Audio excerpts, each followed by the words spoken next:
Ang Taong Ahas, ang kwentong ito ay lumaganap noong mga 1980s dahil sa kilalang artista na si Alice Dixon na muntik na naging biktima ng halimaw sa kwento.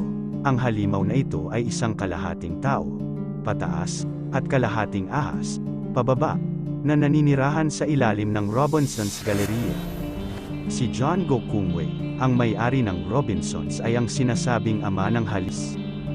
Nang nagpanayam si Alice Dixon tungkol dito, kalagitnaan ng panayam ay biglang natapos ang programa at nawala si Alice. Sinasabi raw na siya ay binayaran ng pamilyang Go Kungwei para hindi siya magsalita tungkol sa taong ahas.